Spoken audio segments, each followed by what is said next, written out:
ગુજરાત અનેક વખત મુશ્કેલીમાં આવ્યું ત્યારે રાહુલજીને ગુજરાતની જનતાની ખબર પૂછવાનો સમય ન હતો. ગુજરાત કોરોના કાળમાં તકલીફોથી ગુજરી રહ્યું હતું ત્યારે પણ રાહુલજી ગુજરાતમાં ના આવ્યા. ગુજરાતની અંદર અનેક વખત પૂર આવ્યા ત્યારે પણ રાહુલજી ગુજરાતમાં ના આવ્યા. ગુજરાતની અંદર એવી દુર્ઘટનાઓ બની એ વખતે પણ ના આવ્યા. મોરબીની દુર્ઘટના વખતે પ્રધાનમંત્રી ખુદ આવ્યા પરંતુ રાહુલજીને એ વખતે સમય ન મળ્યો. પરંતુ અત્યારે જે ભારતીય જનતા પાર્ટીના કાર્યકરો માત્ર દેખાવ કરવાના ઈરાદાથી રાહુલ ગાંધીજીનું જે સ્ટેટમેન્ટ હતું હિન્દુ વિરોધી, એની વિરુદ્ધમાં દેખાવો કરવા માટે ત્યાં આવ્યા. એના ઉપર પથરાવો થયા અને સામસામી ફરિયાદો થઈ. ભારતીય જનતા પાર્ટીના કાર્યકરો પણ ઘવાયા, પોલીસ પણ ઘવાઈ. એ વખતે માત્ર ગુજરાતને બદનામ કરવાના બાના માટે રાહુલજી ગુજરાતમાં આવ્યા છે અને એ બાને પોતાની રાજનીતિ કરી રહ્યા છે. ત્યારે મારે રાહુલજીને કહેવાની છે કે જો ખરેખર તમને ગુજરાતની જનતાની ચિંતા હોય તો જ્યારે ગુજરાતની જનતા તકલીફમાં હોય ત્યારે આવવું જોઈતું હતું, પણ ગુજરાતને બદનામ કરવાની જે વર્ષોની પરંપરા છે એ હવે છોડવી જોઈએ. છોડી અને રચનાત્મક ભૂમિકામાં આવવું જોઈએ.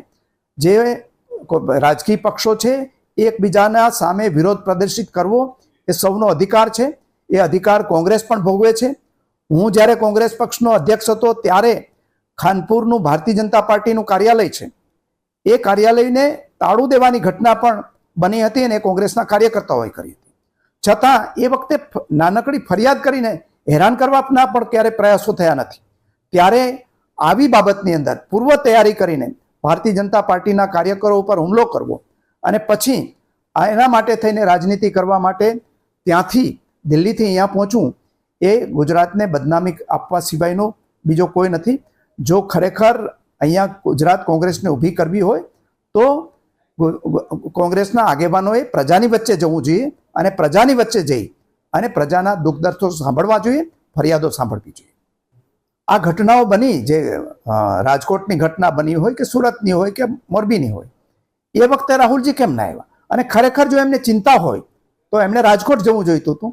એને બદલે આ બાના જે પોતે આવ્યા છે રાજનીતિ કરવા, એ બાના હેઠળ પીડિતોની સહાનુભૂતિ મેળવવા માટે રાજકોટના પીડિતોને અમદાવાદ બોલાવ્યા છે. તો એ આટલા વખત પછી આ માત્ર રાજનીતિ કરવા શું, એ બીજું શું છે? બીજું પીડિતો માટે છે. અત્યાર સુધી શું કર્યું?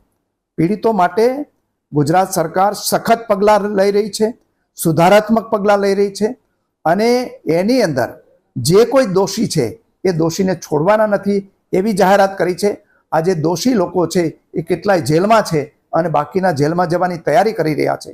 એની પડખે આખું ગુજરાત છે, સહાનુભૂતિ ગુજરાત આખાની જનતાની છે. ત્યારે એના નામે રાજનીતિ પણ ન કરવી જોઈએ. જો ધર્મ છે અને શ્રદ્ધા છે એમાં રાજનીતિ નહીં ભેળવવી જોઈએ. જો ખરેખર એ શિવ ભક્ત હોય તો ચૂંટણી વખતે જ શિવ ભક્તિ રાહુલજીને શું કરવા આવે છે? અને એ શિવ ભક્તિ સંસદની અંદર ક્યાં કરવાની જરૂર હતી? એનો ફોટો, ભગવાનનો ફોટો ત્યાં બતાવવાની જરૂર નથી. ભગવાનનો ફોટો તો અંદર પડેલો હોય છે અને એ તમારે જે મંદિરોમાં જાઓ ત્યારે તમારે શ્રદ્ધાથી માથું ઓટોમેટિક જેને હોય ભક્તિ એ નમી જતું હોય છે. પણ આ ભક્તિ છે એ માત્ર રાજનીતિક ભક્તિ છે અને પોતાને જે શંકરના ભક્ત સાબિત કરવા માટે એમણે આ શંકર ભગવાનની વાત કરી છે. મને કોઈ જગ્યાએ એવો દાખલો નથી કે રાહુલજી શંકરજી ભગવાન સાથે જોડાયેલા હોય એવું કોઈ જગ્યાએ જોયું હોય તો. એટલે આ ભગવાન છે એ બધાના હૃદયમાં બિરાજે છે અને જો શ્રદ્ધાઓ હોય એણે રાજનીતિ કરતી વખતે ભગવાનનું નામ લેવાની જરૂર નથી.